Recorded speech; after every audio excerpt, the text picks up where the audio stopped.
Alright, what's up guys? We're going to do another Kickers Vlog Hunting Hero. Today we're here with Kip Fowler. We're going to talk about all these big bucks that he's killed, all the bears that he's killed. We're just going to talk about some stories that he's had along the years of hunting. Let's get some background information. What got you into hunting? Probably like you guys, it was a family thing, right? Hunting with I grew up down in St. George, and my dad got us hunting when I was just a kid, you know, and my dad and my brother and I and my Uncle Jim and my cousin Bo were hunting just from a young age, and some of my best memories are, you know, bow hunting with my dad and my uncle, and so that was part of me that probably like most guys that bow hunt have a family connection somehow. So I was carrying a bow from the time I was like 3 or 4 years old, these little recurves. In fact, my first recurve I really started to hunt with is right there. That was my dad's. So that one's probably like a 40 or 50 year old recurve.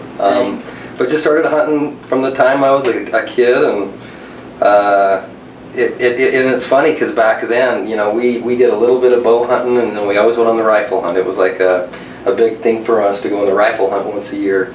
But back then you could also hunt 3 hunts in the state of Utah. You could hunt the bow hunt, the muzzleloader, and the rifle, kind of like the dedicated hunter now. And I think you could even kill 2 deer. I think you could kill a doe and a buck.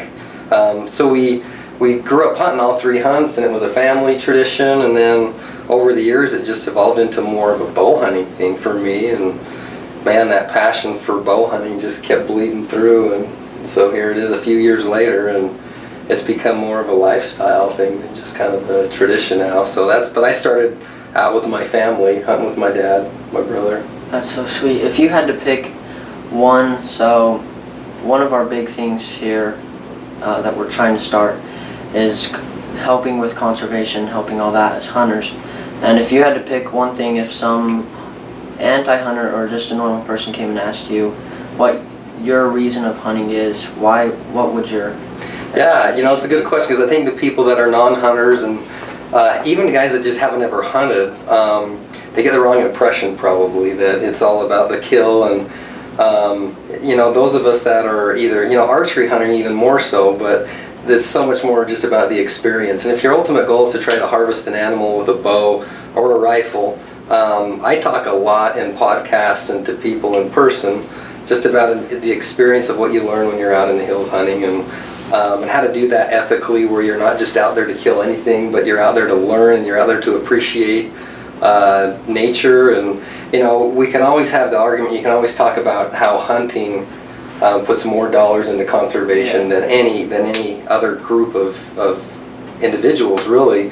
And so there's that side of it, but for most of us, that's not why we're hunting. You know, we're not hunting and trying to draw tags every year so that we can go out and save the deer herd. We're hunting because we enjoy it, but we also know kind of along the way that our dollars we spend are going towards helping manage the deer and manage the elk and other animals. But you know, ultimately I tell those people that it's the love of the outdoors. It's something I can do with my kids that gets them out and exercising, and it gets you out of your house. You know, the big battle now as parents, we were talking about families, and you guys come from a big family, and I come from a family we have 7 kids, and the biggest battle for me is just getting my kids away from their screens, you know, getting away from phones and iPods and everything that goes along with that. And I don't know any parent or any person that would argue that getting somebody out in the mountains isn't a good way to combat that problem. So all of that kind of combined gives you an appreciation for wildlife, whether you're pursuing them with a bow or a rifle, or you're just out to take pictures. It's all a healthy pursuit and lifestyle, and kind of all of that wrapped into one is why I go. And people that don't understand it or don't appreciate it, sometimes at some point you just walk away from them and realize you're going to have a difference of opinion, and that's okay. And that's okay. If you had to pick from one of your favorite experiences out there in the wilderness, what would that be? Oh man, it's really hard to pinpoint one. You know, I'm having a hard time thinking of just one. You know, it's funny though, I remember doing a podcast last year. One of the most vivid memories I have is watching my dad. I was probably like 9 or 10 years old, and we were bow hunting down in southern Utah, and it was high, rugged terrain, and my dad was, I think, hunting he was either with that recurve or his first compound bow, and I think his first compound was a Browning bow. It was either a Browning or a Martin, and it had like, I just remember it was on a 70-pound draw, and I had like no let off. So I thought as a kid, when I could eventually pull my dad's bow back, that I would be the man. I'd be a man. I remember when I finally pulled it back, and I was like, this is supposed to get easier, and it's not. There was no let off on the first compounds that came out. But watching my dad miss a shot at a little 2-point, and me and my brother were right behind him, my brother Matt and I, and we were on this high alpine hillside up past the Quakies and around. It was just a neat area, vivid in my mind, and all of a sudden my dad froze, and I watched him get an arrow out, and here comes this 2-point over the top of this hill, and I remember sitting right behind my dad watching him do everything, and he ended up shooting and he missed. I remember watching his arrow go over this deer's back. But that's one of my first real vivid memories of bow hunting, is watching my dad miss a deer. But it was so cool to just be right in his hip pocket there, watching this whole thing happen. And at the time, I didn't even think about the fact that he missed. It was just watching my dad pull back and shoot at this buck. Had a significant impact on me. And even though I've been in on a lot of other experiences where we harvested animals, that one stands out. Probably because I was young and got to be there with my dad, watching him fling an arrow. Yeah. If you had to pick one aspect of hunting, whether that be like your gear or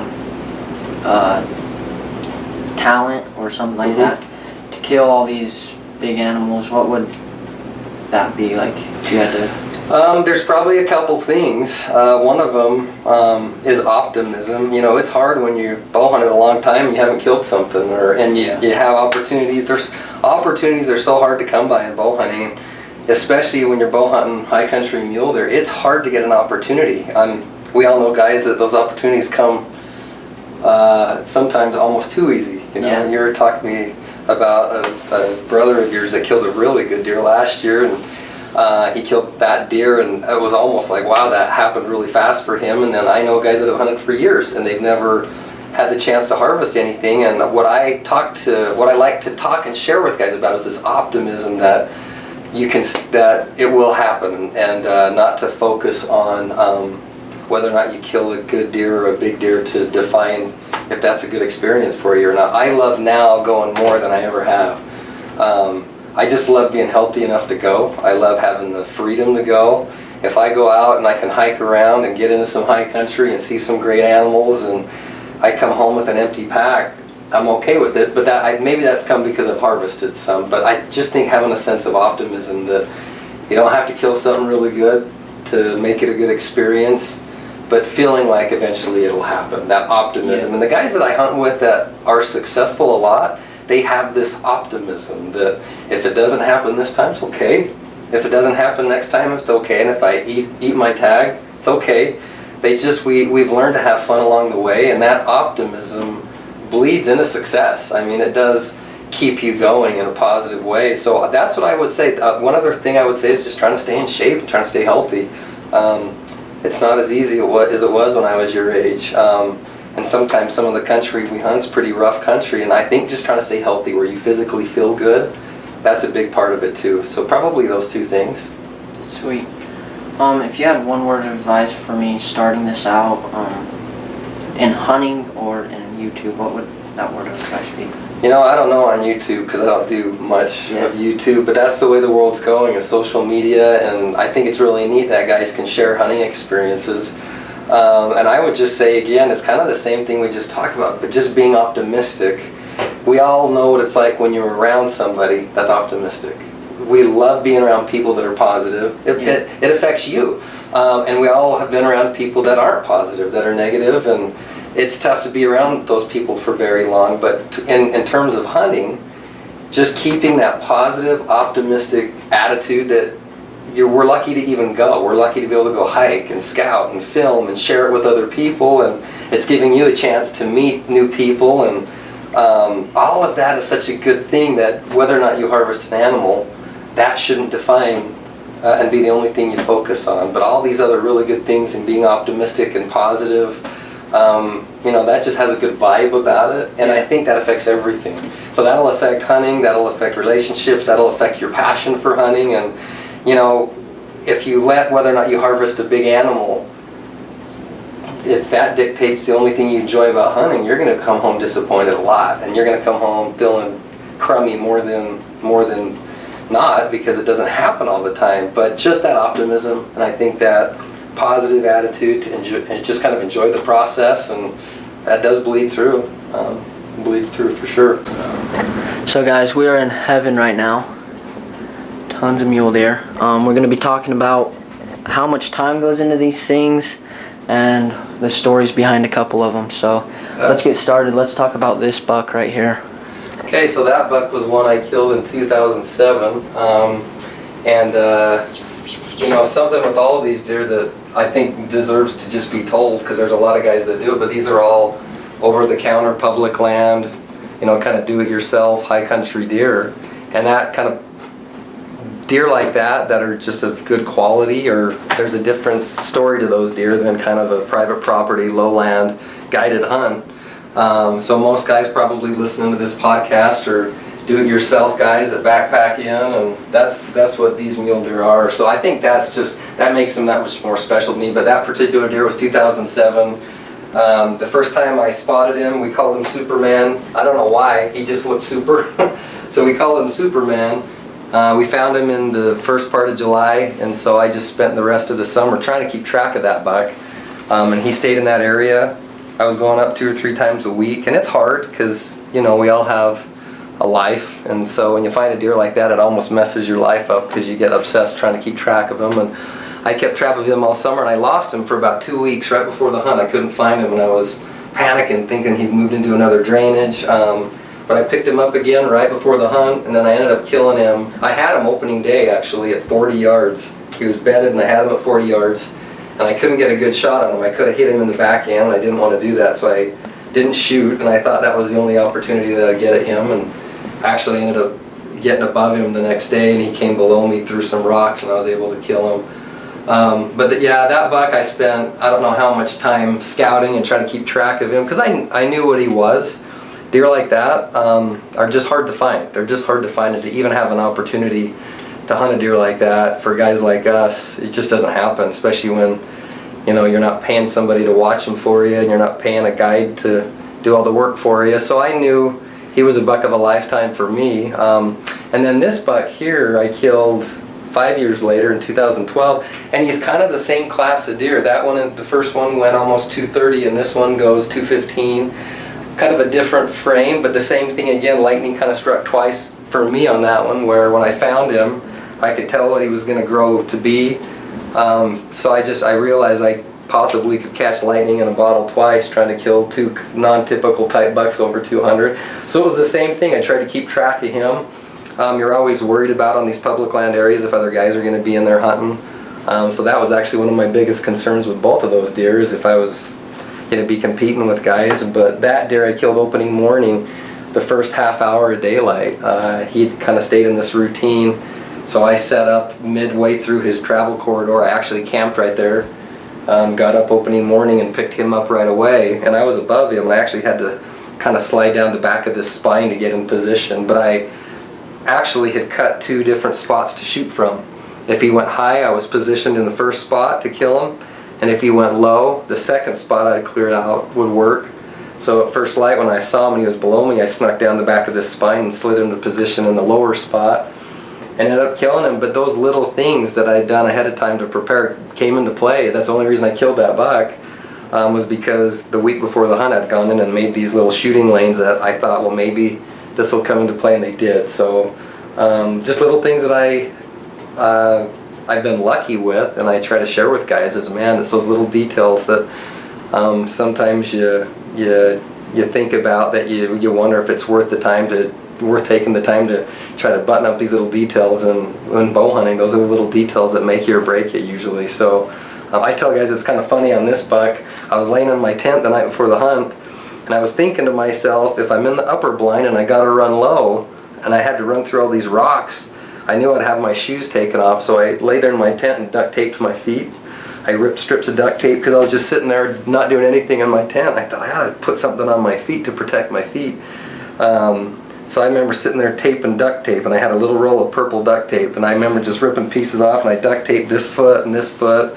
And then the next morning, when I spotted him going low, I had to throw my boots off and run down through the rocks and try to be quiet, and that duct tape came into play. So I laugh at that, but every time I see duct tape, I think of that story now. And now we have those. I don't know if you guys have seen these moccasins, the stockasins. A friend of mine makes those, and that kind of solves that problem. But anyway, kind of a fun story on that buck with duct tape in my feet before the hunt. But those are my two biggest mule deer. This one in the middle was a 190 mule deer, and he was from 2001. And that was kind of a fun buck. We called him Caribou Buck. And I was tree stand hunting him. And the year before, I had him within bow range 2 or 3 different times. And I had him once, and it was too low light. I think I had him at 22 yards. And I opted not to shoot him because I was worried I was going to wound him. And then again, on public land, you're just hoping you can see him again, and you're hoping they make it through the winter. And so I passed on a marginal shot the year before on that buck.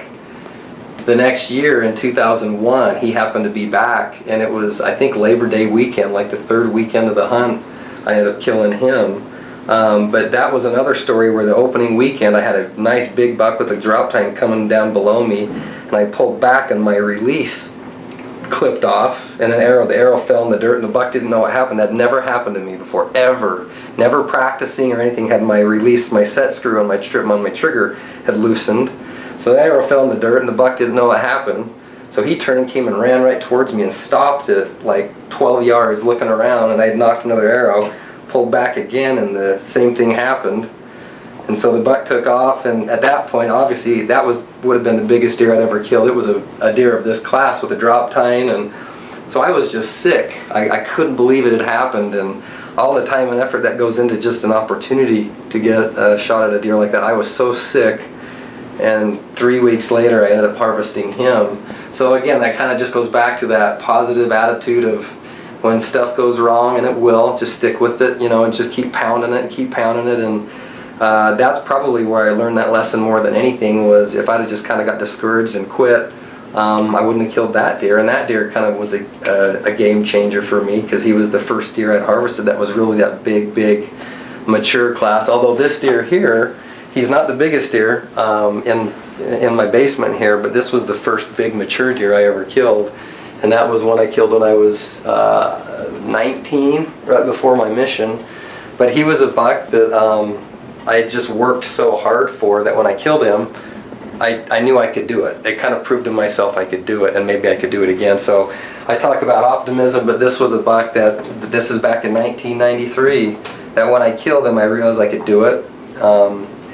And that was a kind of a big mental thing for me to just understand and realize, was once you do it once, you realize and know you can do it again. And so that's given me a lot of hope as I bow hunted over the years. This is crazy. That buck was a really young deer. I would love to see that deer when he was like 4 or 5. I actually think he was a 2.5-year-old deer. But he was in the 170 class as a real young deer. The one you're filming now is from Colorado. I killed him. That's the highest buck I've ever killed. I think he was close to 12,000 feet. And me and a buddy had backpacked in, and we were sneaking through, just still hunting through these avalanche chutes midday, probably at noon, over 12,000 feet, and we spotted that buck in his bed. And so we both got set up at 55 yards, and we actually, before I shot at that, this is my buddy Brad, we just did rock, paper, scissors. Whoever, rock, paper, scissors, and Brad won, and I said, well, let's both pull back and shoot, and if we get 2 arrows in him, great, but if we both hit him, it's your buck. And so we both pulled back, and at the same time I said, let's try to count to 3 and shoot. And Brad missed, and I hit him. So I kind of actually felt guilty. I was hoping to just get 2 arrows in him, but Brad, he had a problem with his bow. He horse packed in, and we had backpacked in, but when he had the bow on his horse, something happened to his cable. So Brad shot, I think, under that deer. But he was a good buck, and that was kind of a fun story behind him. But he was, I think, over 12,000 feet when I killed him. So that was another fun story from that buck. And then this one here was kind of my first buck on the Wasatch unit. First year I really hunted that. The Wasatch was this buck here. And then this other velvet buck in the corner was a Colorado deer. The first year I hunted out in Colorado. So all of these mule deer are generally Utah and Colorado mule deer. And then this buck here, this was a fun story too. I shot him out in Colorado at probably 11,500, and he ended up falling off a cliff and just shattered his horns to pieces. And that's a long story in and of itself, but he broke every horn on his rack going down the mountain, so we had to repair his rack and put some of the fake velvet on to try to maintain the velvet look. But there was actually a group of hikers down below, a group of kids actually, that got to sit and watch the whole thing. We actually gave them our spotting scopes. We were going in to kill this buck, or try to kill it, and this group of kids that was camping, there was like 30 kids. It was a high school group. And we were moving in to start stalking that buck, and so we gave them our spotting scopes. So they sat up and watched from below, and I ended up going in and killing that deer, but they got to sit and watch the whole thing go down. And their instructor told us, this was a group of kids that was going to be in the wilderness for like 2 or 3 weeks, and they told us later that was the neatest thing they saw all summer, was watching somebody kill a deer with their bow. So that was cool. That was another fun experience, as most of these deer are tied with a pretty fun experience. That's sweet.